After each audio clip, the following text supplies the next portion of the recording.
जय हिंद, नमस्कार। मैं अंबर जैदी स्वागत करती हूँ आप सबका एक बार फिर से हमारे आज के कार्यक्रम में। और आज हमारे साथ एक बार फिर से शो पर मौजूद हैं सेवियो रोड्रिगेज, और जिनको आप गोवा क्रॉनिकल में बड़े-बड़े जो वेल रिसर्च और वेल एनालिसिस के साथ जो उनके आर्टिकल्स होते हैं, बहुत इंटरेस्टिंग और बहुत पॉपुलर होते हैं। और गोवा क्रॉनिकल इसी के लिए जाना जाता है। और एक बार फिर से हमारे शो पर मौजूद हैं। बहुत-बहुत स्वागत है आपका सेवियो। नमस्कार, जय Hind. Jai Hind. Thank you for inviting me on your show, Amber. Thank you so much for taking our time and joining our show. Savyu, अभी हमने पिछले कुछ हफ्ते पहले अगर हम जाते हैं तो पाकिस्तान और सऊदी अरेबिया के बीच में एक डिफेंस पैक्ट हुआ था दोहा समिट के बाद। और पाकिस्तान ने इसको एक अपनी डिप्लोमेटिक जीत के रूप में और फॉरेन पॉलिसी को इस तरह से सेलिब्रेट और एक नैरेटिव बनाने की कोशिश की कि सऊदी और पाकिस्तान के बीच में जो डिफेंस पैक्ट हुआ है, अगर सऊदी पे अटैक तो पाकिस्तान पे तो सऊदी पे। लेकिन वो अफगानिस्तान और जो पाकिस्तान के बीच में जो क्लैश हुआ उससे सारी चीजें वो नैरेटिव भी ध्वस्त हो गया। लेकिन अब खबर ये आ रही है कि सऊदी अब अमेरिका के साथ भी एक डिफेंस पैक्ट चाह रहा है। तो इसको हमें कैसे समझना चाहिए कि क्या जो सऊदी है वो उसको पाकिस्तान क्या सऊदी दोनों कैंप्स में जाने की कोशिश कर रहा है, या ये एक लॉन्ग टर्म हम उसकी पॉलिसी कह सकते हैं ईरान के खिलाफ यूएस के साथ इस तरह का पैक्ट करना। आप इस अपडेट को किस तरह से देख रहे हैं? अंबर, आपने बहुत ही बढ़िया सवाल पूछा है। ज़्यादा से ज़्यादा लोग पॉडकास्टों में इस प्रकार के जियोपॉलिटिकल्स का जो वर्किंग्स हो रहा है या पार्टनरशिप्स हो रहे हैं पे ध्यान नहीं देता है। वो ज़्यादा से ज़्यादा जो सेंसेशनल होता है उसी पे फोकस करता है। So I think your question is very good. ये जानना ज़रूरी है कि पिछले 10 साल में सऊदी अरेबिया में बहुत सारे एफर्ट्स और इन्वेस्टमेंट्स डिफेंस के ओर को डाला है। और डिफेंस की ओर जाने की एक विजन है सऊदी अरेबियन रूलर का, मोहम्मद बिन सलमान का। और मोहम्मद बिन सलमान पिछले 5 सालों में बहुत सारे एफर्ट्स डाले हैं, जिसमें उसने इतने सारे डॉलर्स साइड रखे हैं डिफेंस के स्ट्रॉन्ग बनाने के लिए। ये the reason why he is doing that is कि उसको एक सोच है कि सऊदी अरेबिया को एक मिलिट्री स्ट्रॉन्ग और मिलिट्री स्ट्रेंथ होना जरूरी है, नॉट ओनली अरब वर्ल्ड के लिए but the entire global geopolitical situation. उसने बहुत सारे स्टार्टअप्स को इनवाइट किया था, बाहर के देशों से, भारत से भी। स्टार्टअप डिफेंस स्टार्टअप्स पे फोकस करने के लिए वो इंडियन कंपनीज के साथ भी काम करना चाहते हैं डिफेंस स्पेस में। वो यूएस कंपनीज के साथ भी काम कर रहा है डिफेंस स्पेस में। वो चाहता है कि सऊदी अरेबिया जो एक ग्रोइंग कंट्री है और जो थोड़ा बहुत लिबरलाइज हो रहा है अभी, उसको अपना नेशन का डिफेंस को स्ट्रॉन्ग करना है। मोर इम्पोर्टेंटली क्या है कि सऊदी अरेबिया, अगर आप देखोगे, सऊदी अरेबिया का जो ऑयल का फोकस था, कहीं ना कहीं वो ऑयल की कमी होने वाली है सऊदी अरेबिया और बाकी सब जीसीसी कंट्रीज का भी। और इसलिए सऊदी अरेबिया ये फोकस कर रहा है कि थोड़ा बहुत डिफेंस में, ट्रेड में, ज़्यादा से ज़्यादा इनोवेशंस में, टेक्नोलॉजी में ज़्यादा फोकस कर रहा है। जैसे नियोम सिटी जो आ रहा है सऊदी अरेबिया में, it's going to be the first AI city in the world, and it's done very well. The plan is laid out very well. तो सऊदी अरेबिया अपने आप को पोजीशन करना चाहता है the leader of the world, the Arab world और the other parts of the world in what Mohammed bin Salman जैसे कहा था पिछले कई महीने पहले कि Middle East will be the Europe of the future. Okay, and Saudi Arabia wants to be the head of that Europe of the future. और इसलिए वो यूएस के साथ भी टाई अप्स करेंगे, वो पाकिस्तान से भी रिलेशनशिप मेंटेन करेंगे, वो इंडिया से भी रिलेशनशिप मेंटेन करेंगे, और चाइना और रशिया के साथ भी रिलेशनशिप मेंटेन करेंगे, क्योंकि उनको बैलेंस करना जरूरी है। जब तक वो बैलेंस नहीं कर पाएंगे वो आगे बढ़ नहीं पाएगा, और मिडिल ईस्ट के दायरे में ही उनको रुकवाया जाएगा। सऊदी अरेबिया, अगर आप देखोगे, ज्यादा से ज्यादा इन्वेस्टमेंट्स जो है हो रहा है सऊदी अरेबिया के बाद यूएस में, वो सऊदी अरेबिया फंड है जो ज्यादा से ज्यादा यूरोप में, अमेरिका में India में, Australia में, various different countries, it's Saudi Arabian investment fund that is actually going about investing extensively.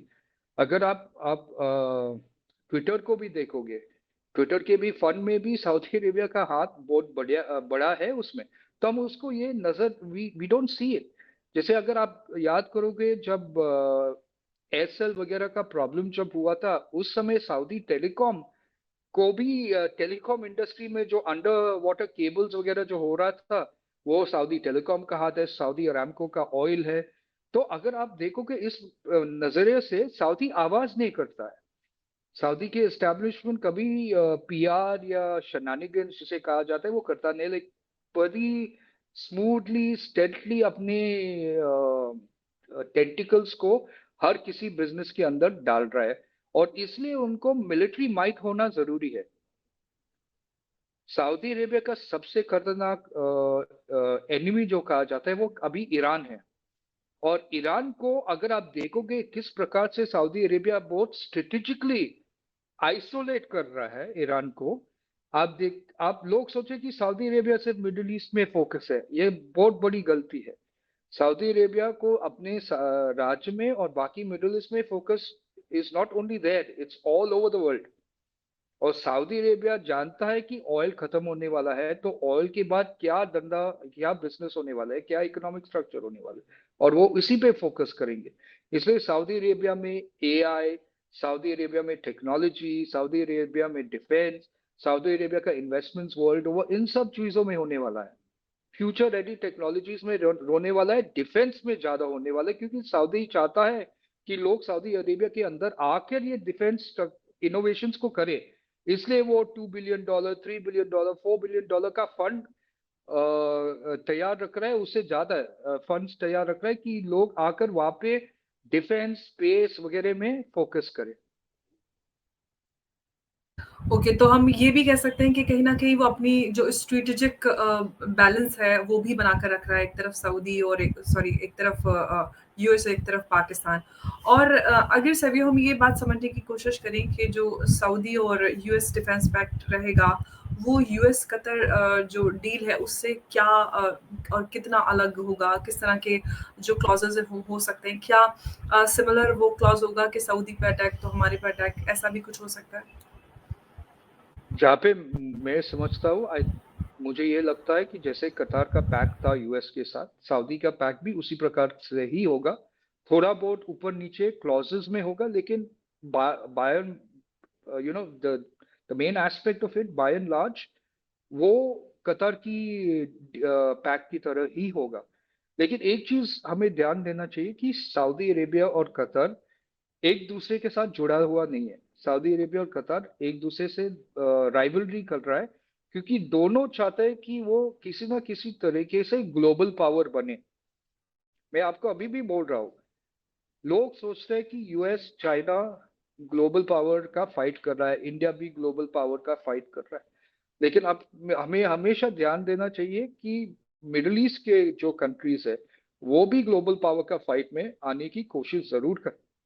Please understand, ये जो इस्लामिक रेडिकलिज्म जो हुआ था और अभी भी स्प्रेड हुआ है यूरोप में और अदर डिफरेंट कंट्रीज, वो किसकी वजह से स्प्रेड हुआ था? ज्यादा से ज्यादा फंडिंग पहली बार जब मोहम्मद बिन सलमान था नहीं था, वो सऊदी अरेबिया से ही आए थे। ज्यादा ज्यादा से ज्यादा इस्लामिक रेडिकलिज्म का फंडिंग सऊदी अरेबिया से ही आया था, कतार से आया था, थोड़ा बहुत यूएई से आया था। तो मिडिल ईस्टर्न कंट्रीज का भी एक लक्ष्य है कि वो एक सुपर पावर बने, और सऊदी अरेबिया यही चाहता है। लेकिन उसको सुपर पावर बनना है तो बैलेंस होना जरूरी है, पहली बात। दूसरी बात है, उनको ईरान को चेकमेट करना जरूरी है, क्योंकि सऊदी अरेबिया एक सुन्नी नेशन है, ईरान एक शिया नेशन है। और ये लड़ाई जो आप देख रहे हैं, अगर आप देखोगे इसराइल के भी प्रॉब्लम में ज्यादा से ज्यादा सुन्नी कंट्रीज एक साथ आ गया है और ईरान को आइसोलेट किया है, राइट। ये ही चीज हमें देखना है कि कतर और सऊदी के राइवलरी मिडिल ईस्ट में, कतर और सऊदी के राइवलरी मिडिल ईस्ट में बाकी सब ग्लोबली नहीं होने वाला है, वो सिर्फ मिडिल ईस्ट में राइवलरी होने वाला है। लेकिन सऊदी अरेबिया का एक ही लक्ष्य है कि वो कैसे एक सुपर पावर बने, तो उनके पास पैसा है, उनका ऑयल कम हो रहा है, तो कैसे इकोनॉमिक स्टेबिलिटी लेकर आना पड़ेगा अगले 20, 30, 25 साल के लिए सऊदी अरेबिया में। और इसलिए मोहम्मद बिन सलमान का जो यंग सोच है, जो नॉन रेडिकलाइज सोच है, वो इकोनॉमिक डेवलपमेंट की और की तरफ जा रहा है और उसी प्रकार से वो काम करे। जी लेकिन सेवियो अगर हम यूएस की बात करें तो यूएस के लिए क्या हम पोटेंशियल रिस्क एंड बेनिफिट देख सकते हैं इस जो पैक्ट है with Saudi Arabia specially amid ongoing tensions in Middle East and calls for Israel and Saudi normalization? अगर आप देखोगे डोनाल्ड ट्रंप के फर्स्ट टर्म पे, डोनाल्ड ट्रंप ने एब्राहम अकॉर्ड्स को इजराइल और अरब नेशंस के साथ समझौता करने की कोशिश किया था। डोनाल्ड ट्रंप प्रेसिडेंसी से हट गए थे और जो बाइडेन आए थे उस समय। जो बाइडेन में ज्यादा फोकस नहीं किया था एब्राहम अकॉर्ड्स पे, और उसके बाद ये हमास का अटैक हुआ था अक्टूबर 7 पे, जिसमें पूरा के पूरे जो रिलेशनशिप पे काम किया था डोनाल्ड ट्रंप और उसकी टीम उस समय और इसराइल की टीम ने, वो थोड़ा बहुत शेकन हुआ था। अभी जो ये पीस डील जो हुआ है और बाकी सब अरब नेशन उसके साथ जुड़ा हुआ है, वो एक तरीके से वो पीस चाहता है रीजन में। आपको ये जानना जरूरी है क्योंकि सब लोग जानते हैं कि ये जो लड़ाई है इन लोगों के बीच में, इजराइल और अरब नेशंस के बीच में, वो उस रीजन के लिए महत्वपूर्ण नहीं है और आगे नहीं बढ़ पाएगा वो रीजन। तो इसलिए वो चाहता है कि ये पीस हो जाए। यूएस चाहता है कि सऊदी अरेबिया हमेशा उनके साथ रहे। सऊदी अरेबिया की सबसे इंपॉर्टेंट चीज है उनके ऑयल। यूएस का एक ही लक्ष्य है कि हम सारे जगह के रिसोर्सेज को हम ले ले, खरीद ले ले, और जब उनके रिसोर्सेज कम हो जाते हैं हम हमारे रिसोर्सेज उनको बेच सकते हैं। यही तो लक्ष्य है यूएस का कि बाकी सब सबसे ज्यादा ऑयल फील्ड्स जो है और ऑयल अवेलेबिलिटी है वो तो अलास्का में है। अभी तक यूएस ने कभी इस्तेमाल ही नहीं किया अलास्का के ऑयल का। बाकी सब लोगों से खरीद रहे ले रहा है ऑयल। सऊदी अरेबिया का जब ऑयल खत्म हो जाएगा, कतार का भी ऑयल जब खत्म हो जाएगा, तो वो नेशंस करेगा क्या? क्या इकोनॉमिक एक्टिविटी होगा वहां पे? इसलिए ये सोच रहे हैं कि इकोनॉमिक एक्टिविटी को बढ़ाना। यूएई भी वही कर रहा है, कतार भी वही कर रहा है, कुवैत भी वही कर रहा है, बहरीन भी वही कर रहा है, क्योंकि ऑयल कभी ना कभी खत्म हो जाएगा। और यूएस यही चाहता है, रशिया भी वही फोकस में है कि लोगों का ऑयल कब खत्म हो जाएगा और फिर हम उसके साथ उनके साथ ट्रेड कर पाता है। लेकिन सऊदी अरेबिया का जो शेख है मोहम्मद बिन सलमान और रूलर है अभी, वो थोड़ा विजनरी लीडर है। he is quite different from the rest of the leaders, and I know people who personally know him, within the Saudi establishment. एक सोच है उसका कि हम कैसे, दो चीज है कि कैसे हम यूएस के छंगल से पूरी तरह बाहर निकल आ सकते हैं। That is his thought. दूसरा सोच ये है कि हमें एक इकोनॉमिक पावर बनना है, और इकोनॉमिक पावर बनने के लिए हमें ऑयल डिपेंडेंसी को थोड़ा, ऑयल डिपेंडेंसी है लेकिन ऑयल डिपेंडेंसी के अलावा कुछ और इकोनॉमिक सेक्टर्स होना जरूरी है। राइट? तो यही उनका सोच है, इसलिए उसने पैक्ट किया है यूएस के साथ कि वो बैलेंस करे कि हम चाइना के साथ एक तरीके से काम कर रहा है, रशिया के साथ एक तरीके से काम कर रहा है, और यूएस के साथ एक तरीके के साथ काम करेंगे, और इंडिया के साथ और पाकिस्तान के साथ। वो किसी के साथ दुश्मनी मोड़ना नहीं चाहता है। वो they don't want to be have enmity in this area because they are no growth phase. वो एक ग्रोथ फेज में है, they don't want a war. Israel भी उनके साथ वो दुश्मन नहीं, वो इसराइल को सिर्फ ये कहना चाहता है कि लिसन, ये गाजा पैलेस्टाइन का सोल्यूशन जो है, आप पैलेस्टाइन को अपना आप रहने दो, संभालने दो, आप इसराइल को संभालो। तो इस प्रकार का एक टू स्टेट थ्योरी उनके दिमाग में है, और वो काम करने की कोशिश कर रहा है। यूएस सऊदी अरेबिया को इसलिए चाहता है क्योंकि सऊदी अरेबिया का पास पैसा है। डोनाल्ड ट्रंप को इस समय क्यों, जब वो मिडिल ईस्ट गया था, इतने सारे सऊदी अरेबिया से, कतार से, यूएई से पैसा लेकर वापस आया? वो पाकिस्तान से भी एक क्रिप्टो करेंसी का डील करके आया है, $2 बिलियन का, जो अभी वैल्यू कुछ $5.5 बिलियन बन गया है। तो डोनाल्ड ट्रंप का लक्ष्य पैसा है। डोनाल्ड ट्रंप का लक्ष्य मेक अमेरिका ग्रेट अगेन नहीं है। डोनाल्ड ट्रंप का लक्ष्य है कि make Donald Trump great for ever, that is his लक्ष्य। उनका परिवार, उनका जो रिश्तेदार है, उनके साथ उसको ये बेनिफिट्स मिलना चाहिए कि वो पैसे किस तरीके से बने। मेक इन अमेरिका ग्रेट सिर्फ एक स्लोगन है जो वो इस्तेमाल कर रहे हैं लोगों को उल्लू बनाने के लिए कि मैं आपके लिए काम कर रहा हूँ। उसको सिर्फ दिखाना है। अगर वो उसको इतना ही ऑनेस्टी है तो कतार के प्लेन क्यों लेता था वो? कतार ने उसको प्लेन दिया। तो डोनाल्ड ट्रंप जानता है कि मिडिल ईस्ट के सऊदी अरेबिया, कतार, यूएई के पास बहुत पैसा है, और वो पैसा वो चाहते हैं अपने पास यूएसए में, क्योंकि यूएस का इकोनॉमी बहुत कमजोर है अभी। यूएस का बॉन्ड्स जो है बहुत बहुत ही कमजोर है अभी, और इसलिए उनको ये मिडिल ईस्ट की पैसा आना जरूरी है। मिडिल ईस्ट अगर आप सही तरीके से पहचानोगे, मिडिल ईस्ट एक long term player, middle eastern countries long term players है। सऊदी अरेबिया, कतर, यूएई, वो किसी के साथ लड़ाई नहीं करना चाहता है। लेकिन अगर उनको एक समय में स्ट्रांग और इकोनॉमिकली स्ट्रांग बनते हैं, वो जरूर यूरोप और अमेरिका को इकट्ठे होकर डिफीट करेंगे कहीं ना कहीं समय पर।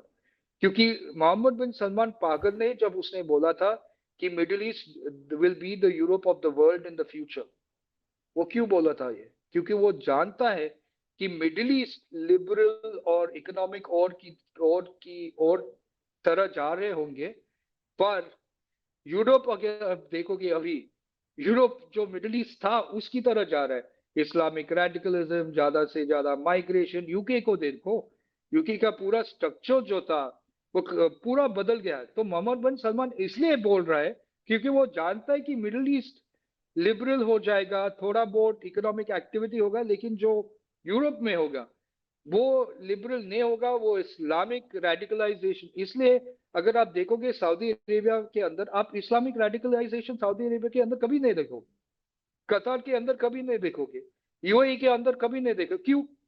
लेकिन ज्यादा से ज्यादा फंडिंग इस्लामिक ऑर्गेनाइजेशन इन कंट्रियों से आता है।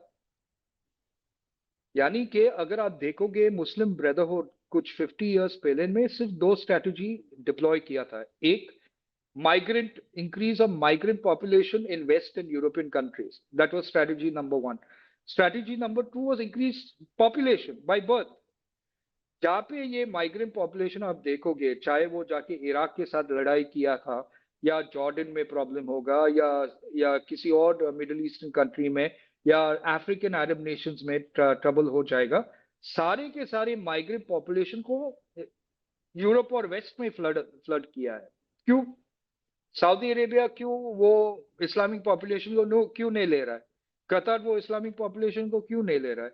इजिप्ट गाजा लोगों को लेने के लिए ना बोला था, क्यों?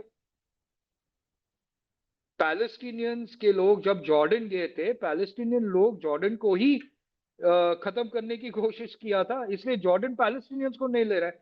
यानी कि कहीं ना कहीं ये भी जानता है कि ये इस्लामिक रेडिकल के लोग हमारे फायदे के लिए अच्छे हैं, लेकिन हमारे देश के अंदर नहीं है, अच्छे नहीं है। उनको बाहर ही भेजो यूरोप में। तो यही स्ट्रैटेजी है उन लोगों का। एब्सोल्युटली। और वो कूड़ा करकट वेस्ट और अमेरिका ने लिया भी है बहुत ग्रेशियसली, और आज अंजाम हम देख रहे हैं जो यूके का हाल है, पूरा डेमोग्राफिक इम्बैलेंस और कल्चरल इन्वेजन जो हुआ है, वहां से जो लोकल्स हैं आज परेशान नजर आते हैं। लेकिन सर एक और सवाल कि अगर Mohammad bin Salman US visit करते हैं और उस दौरान ये पैक्ट साइन हो जाता है, तो जो यमन और सीरिया में हालात हैं उस तरफ हम क्या शांति आते हुए देखेंगे? शांति तो होगा, शांति तो जरूर होगा इन इन राज्यों में, क्योंकि कोई कंट्री अभी फिलहाल वॉर नहीं चाहता है इस रीजन में। अगर आप देखोगे भी इंडिया और पाकिस्तान के भी, हमने जो वॉर एस्केलेशन होने वाले थे, हमने बड़ी समझदारी से इसको हैंडल करके, क्योंकि इस समय देश में या विदेश में किसी को ये नहीं चाहते कि वॉर हो जाए। इकोनॉमिक डाउनटर्न की जो बैलेंस होना चाहिए, वो लोग सोचते हैं कि अगर वॉर हो जाए तो इकोनॉमिक क्रैश हो जाएगा। तो बैलेंस होना जरूरी है। तो मुझे लग रहा है कि हाँ, थोड़ा बहुत स्किमरिश हो जाएगा, शिया सुन्नी का फाइट हो जाएगा, वो होता ही आ रहा है, लेकिन इतना फुल ब्लोन वॉर नहीं आने वाला है इस समय। लेकिन अगर आप सही तरीके से देखोगे, कि जो डोनाल्ड ट्रंप करने की कोशिश कर रहा है, अगर डोनाल्ड ट्रंप का कैलकुलेशंस गलत हो जाए और अमेरिका और यूएस का कैलकुलेशंस गलत हो जाए, डोनाल्ड ट्रंप को सिर्फ दिखाना है कि मैंने पीस लेकर आया है। लेकिन अगर आर्मीनिया और अजरबैजान को सिचुएशन आप पढ़ोगे, रशिया और यूक्रेन के सिचुएशन को पढ़ोगे, इंडिया और पाकिस्तान के जो सिचुएशन है उसको पढ़ोगे, आपको ये महसूस हो जाएगा एक सिटिंग टाइम बॉम्ब है कि कहीं ना कहीं ये चीज फट जा सकती है। लेकिन थोड़ा बहुत समझदारी है कुछ लीडर्स में कि इनको एक वॉर की तरफ मत ले लो, क्योंकि इकोनॉमिक डाउनटर्न जब आ जाएगा वॉर की वजह से, तो सारे के सारे लोगों का जो इन्वेस्टमेंट्स वगैरह है वो खत्म हो जाएगा। तो I think there is a prudent way in which they are working, but Donald Trump is playing a very dangerous game, जो किस प्रकार से झूठ बोल के लोगों को ये ड्रीम बॉल बनाने की कोशिश कर रहा है अमेरिकन लोगों को। अमेरिकन लोगों से ज्यादा गधे लोग होते हैं उनके सोच में। अमेरिका की besides America they don't understand any other country, so they are very focused on only America and very limited in knowledge as far as geopolitics is concerned. तो मेरे मानने में वो थोड़े गधे गधे लोग होते हैं, दिमाग के स्लो होते हैं, इसलिए जो डोनाल्ड ट्रंप बोल रहा है वो मान लेते हैं कि हाँ डोनाल्ड ट्रंप जो भगवान है, डोनाल्ड ट्रंप जो कर रहा है वो सही है। डोनाल्ड ट्रंप जो कर रहा है वो एक एडवर्टाइजिंग होता है। ओके, वो जो कर रहा है पीआर और एडवर्टाइजिंग है, कोई ग्राउंड लेवल वर्क नहीं है उसमें। ज्यादा से ज्यादा वो कहीं ना कहीं फटने वाला है, और अमेरिकन लोगों को ही पता होने वाला है कि डोनाल्ड ट्रंप उन लोगों को उल्लू बना के इतना सारा पैसा अपने घर पे या अपने बेटे के या डॉटर के नाम पे कहीं ना कहीं डाला होगा। डोनाल्ड ट्रंप एक बिजनेसमैन है। डोनाल्ड ट्रंप को अपने ही फायदे से और कोई मतलब नहीं है। और अमेरिकन के लोग जैसे मैंने कहा है थोड़े दिमाग के स्लो है, अच्छा है मार्केटिंग में, लेकिन नॉलेज के बेसिस में थोड़ा कम है वो लोग। एब्सोल्युटली कहीं न कहीं वो लोकल थोड़ा-सा सेंटिमेंट्स इस तरह के आ रहे हैं, लोगों को थोड़ा-थोड़ा समझ में आ रहा है, जो थोड़े समझदार लोग हैं, उनको तो समझ में आ रहा है कि क्या गेम चल रहा है, लेकिन मासेस में ऑफ कोर्स समझ में आने में टाइम लगेगा।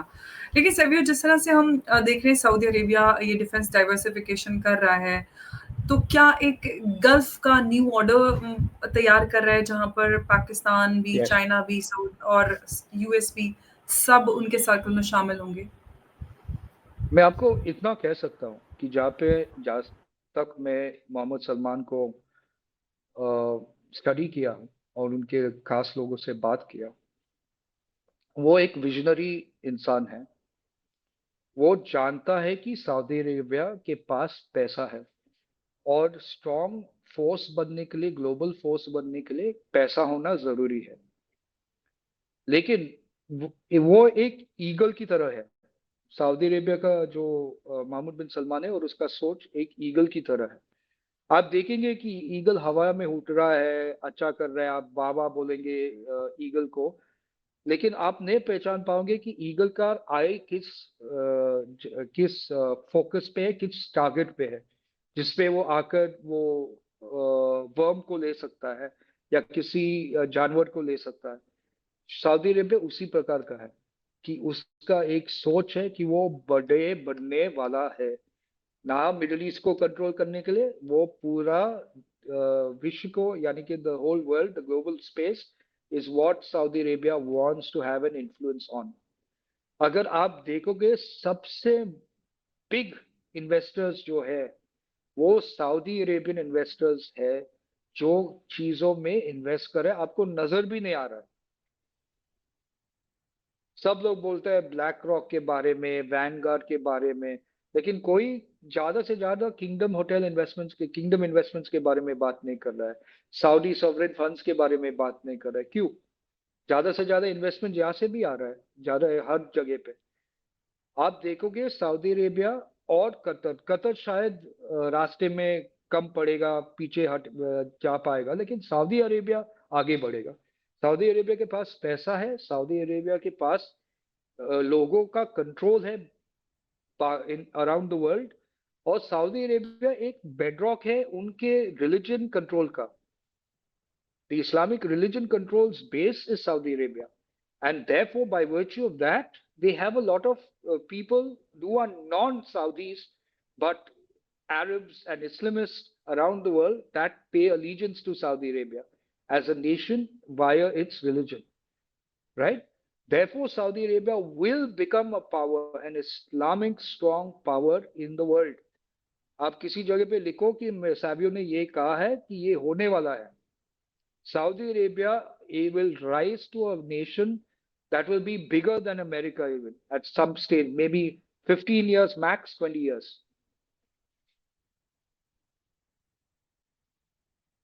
सॉरी आपको जी, बहुत बड़ी बात सभी आपने बोली है, लेकिन अगर इस पूरे इक्वेशन में हम अफगानिस्तान की बात करें, तो क्या जैसे कि हम पहले देख रहे थे कि जैसे सऊदी और पाकिस्तान का डिफेंस पैक्ट हुआ था, तो अफगानिस्तान पे प्रेशर हो रहा था। अब यूएस और सऊदी और प्लस पाकिस्तान, क्या अफगानिस्तान पर प्रेशर और बढ़ेगा इस सब के बाद? आई डोंट थिंक अफगानिस्तान में प्रेशर बढ़ेगा. अफगानिस्तान का आपको एक चीज जानना जरूरी है अंबर, कि ये 2 बिलियन क्रिप्टो जो डोनाल्ड ट्रंप का था, वो क्या था?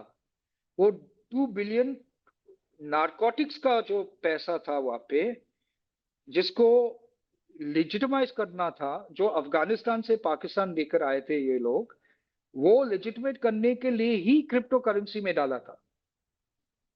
नहीं तो वो वापस यूएस नहीं लेकर आ पा रहा था, आ सकता था, राइट? तो इसलिए हमें ये चीज जानना जरूरी है कि अफगानिस्तान इंडिया के लिए इंपॉर्टेंट है, चाइना के लिए इंपॉर्टेंट है, यूएस के लिए इंपॉर्टेंट है और पाकिस्तान के लिए भी इंपॉर्टेंट है. अगर आप सोचो ना, यूएस का स्ट्रेटजी किस प्रकार का है? यूएस का स्ट्रेटजी हमेशा तालिबान को टेररिस्ट कहा गया था. तालिबान टेररिस्ट है, तालिबान टेररिस्ट है. लेकिन यूएस ने तालिबान को बनाया था. यूएस ने तालिबान को इसलिए बनाया था कि तालिबान वो नारकोटिक्स और पॉपी और ओपीएम के जो फील्ड्स थे वहां पे, उसको संभाल सकते थे. जब तालिबान यूएस के साथ रशिया वहां से हट गया था और तालिबान यूएस के साथ लड़ाई कर रहा था, तब यूएस ने तालिबान को टेररिस्ट बनाया था. अभी डोनाल्ड ट्रंप में सीरिया को आइसिस का जो हेड था जोलानी, उसके साथ हाथ मिला के बोल रहा है कि I think he is a good man. तो यानी कि ये एक और टेररिस्ट जो है अभी सीरिया को कंट्रोल कर रहा है, सीरिया का लीडर है. तो अमेरिका का जो पॉलिसीज है, अमेरिका का पॉलिसी सिर्फ पैसे के पॉलिसीज होते हैं. कभी किसी को टेररिस्ट बना देंगे, कभी किसी को सेवियर बना देंगे. अभी तो जोलानी जो था उसको सेवियर बना रहा है सीरिया का. अमेरिका का मकसद ही वही है कि किस प्रकार से पैसे, चाहे वो नारकोटिक से आए, चाहे वो ऑयल से आए. तो मुझे लगता है कि अफगानिस्तान को कोई प्रॉब्लम नहीं होगा. ऐसे थोड़े बहुत पाकिस्तान से लड़ाई हो जाएगा, लेकिन अमेरिका वो इंटरफियर नहीं करेगा उसमें. अमेरिका का सिर्फ एक ही लक्ष्य है पाकिस्तान के साथ, ये आप ध्यान दे दो. पाकिस्तान अमेरिका की तरह एक बॉटल कैप है. बॉटल कैप का क्या मकसद है? बॉटल कैप का एक मकसद है कि वो बॉटल के ऊपर टाइट रखो, एक सिचुएशन को कंट्रोल कर सकते हैं. जब बॉटल टैप को टॉप को आप रोल करके निकालते हो, वो बॉटल कैप का क्या करते हो आप डस्टबिन में फेंकते हो ना. पाकिस्तान वही है यूएस के लिए. एक बॉटल कैप या एक लिंट पेपर जो कहा जाता है, जो पेपर के चॉकलेट के ऊपर रैप होगा, आप निकालते हो और फेंको उस रैपर को, वो ही पाकिस्तान है. US has no other intent. ये शहबाज शरीफ जो बात कर रहा था एक गुलाम की तरह. ओ गॉड, वो सो हिलेरियस इट वाज. कितने मीम्स भी बने उसके ऊपर. वो एक गुलाम की सोच है. और पाकिस्तान एक गुलाम देश है, एक भिखारी नेशन है. तो क्या करे?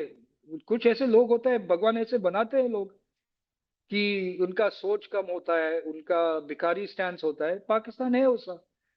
अब पाकिस्तान हमेशा सोचता है कि सऊदी अरेबिया हमको भाई मानेंगे. अरब्स कभी पाकिस्तानी लोगों को भाई कभी नहीं मानेंगे.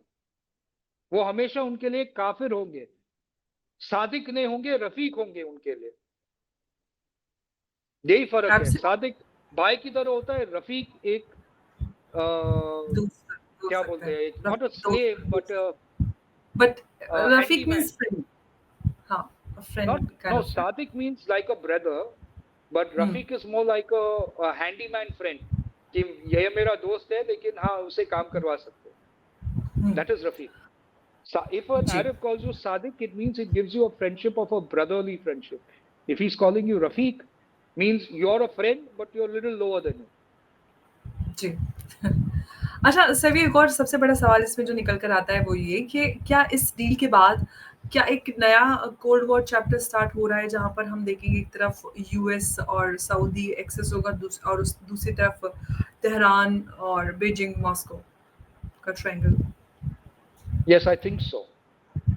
I think there will be, the Cold War has already existed. It is a US-China Cold War and China-Russia together.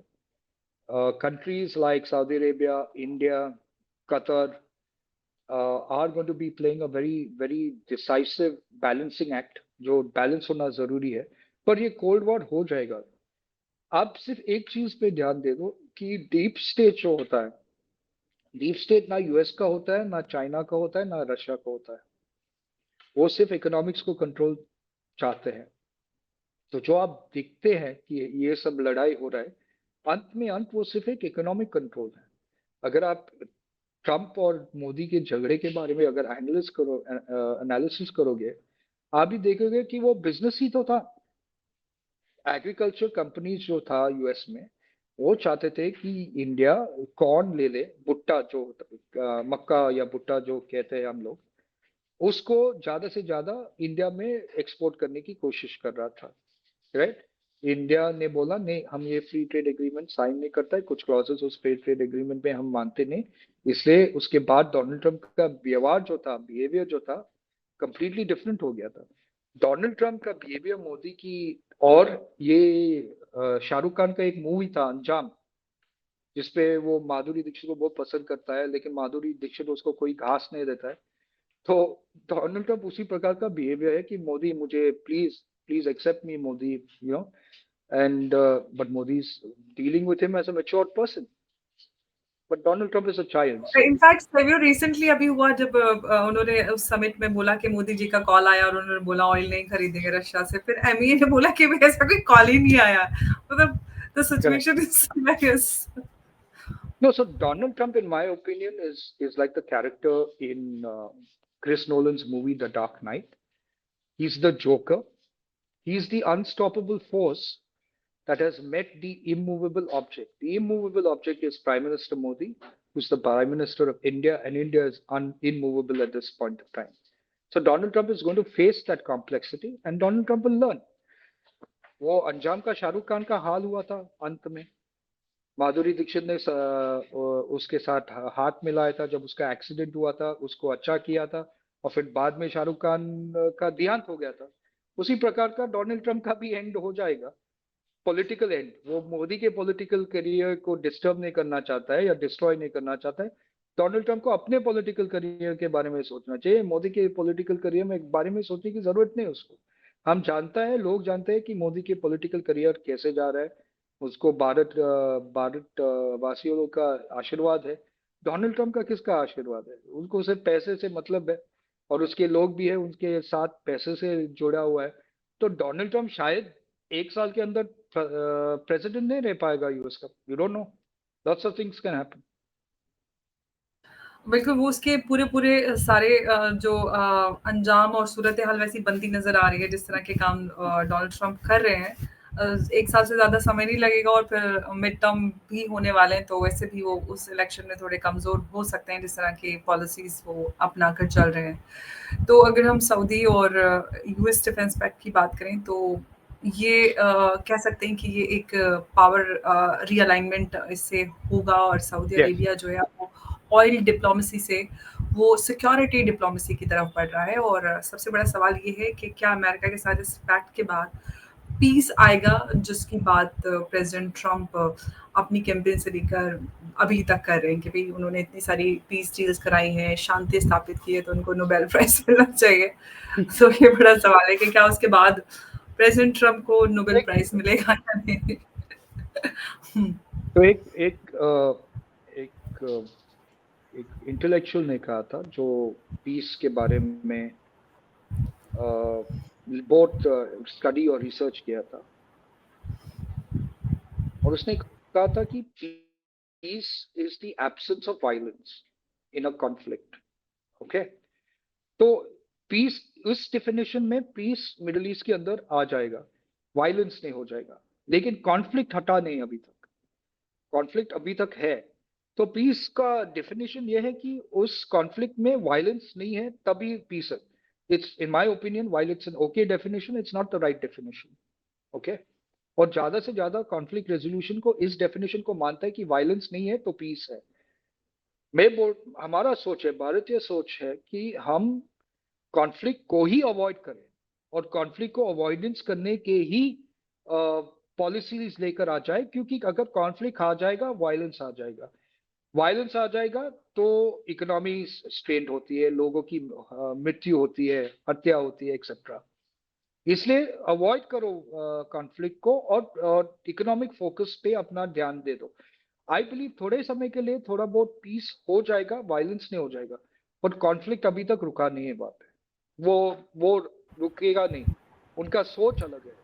मैं आपको अभी भी बता रहा हूँ कि जैसे मैंने कुछ इजराइल लीडर्स को भी बोला था, ये अक्टूबर 7 का जो हादसा हुआ था, जो ब्रूटल हादसा हुआ था, और अभी थोड़ा बहुत उनके हॉस्टेजेस वापस आ गए हैं, वो किस कारण की वजह से हुआ था? वो इस कारण की वजह से हुआ था क्योंकि यूएस, इजराइल और कतार ने सोचा था कि इकोनॉमिक अपलिफ्टमेंट से टेररिज्म खत्म हो जाएगा, इसलिए उन लोगों ने पैसा दिया था, हमास लोगों को, गाजा को रीडेवलप किया था, एक्सेट्रा एक्सेट्रा।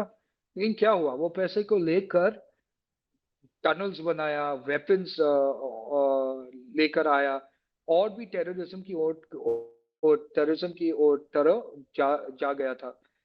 क्यों? क्योंकि इस्लामिक रेडिकलिज्म एक बीस्ट है। अगर आप वो नेचर ऑफ द बीस्ट को नहीं पहचान पाओगे तो आप वही गलती फिर से दोहराएगा। तो अगर आपको इस्लामिक टेररिज्म को हराना है तो इस्लामिक टेररिज्म को जड़ से उठा के फेंकना है, नहीं तो इस्लामिक टेररिज्म खत्म नहीं हो जाएगा। मैं आपको ये अभी आपको बोल रहा हूँ, अगर आप देखोगे हमास पीस डील के बाद गाजा में क्या हो रहा था, हमास वो लोगों को मार रहा था वहां पे जो हमास नहीं चाहते थे वहां पे। कई कई पैलेस्टीनियन लोग हैं, जो कुछ पैलेस्टीनियन लोग हैं, वो नहीं चाहते कि हमास वहां रहे, लेकिन हमास एक टेरर ऑर्गेनाइजेशन है जो तालिबान की तरह है। अभी सारे इसके सारे लोग बोल रहे हैं कि तालिबान अच्छा है, तालिबान के साथ हम रिश्ता रखेंगे, वही तो हमास के साथ भी हो जाएगा ना। हमास के लीडर्स कहाँ पे थे? कतार में। पैसे किसने दिया हमास को और गाजा को? पिछले टेररिस्ट अटैक से पहले किसने पैसा दे रहा था? कतार दे रहा था, जो इसराइल की ओर जा रहा था, राइट? तो पीस अभी के लिए है क्योंकि वायलेंस नहीं है, लेकिन कॉन्फ्लिक्ट रिजॉल्व नहीं हुआ है। बिल्कुल, आपने बहुत इम्पोर्टेंट बात कही है सवैया, बहुत-बहुत धन्यवाद आपका हमारे साथ इस अहम चर्चा में जुड़ने के लिए। आपने एक डिटेल्ड थैंक यू, एनालिसिस और इस फैक्ट के ऊपर जो पेश किया है उसके लिए आपका बहुत-बहुत धन्यवाद। नमस्कार, जय हिंद, जय थैंक यू, भारत। नमस्कार, जय thank you Hind. So much. नमस्कार।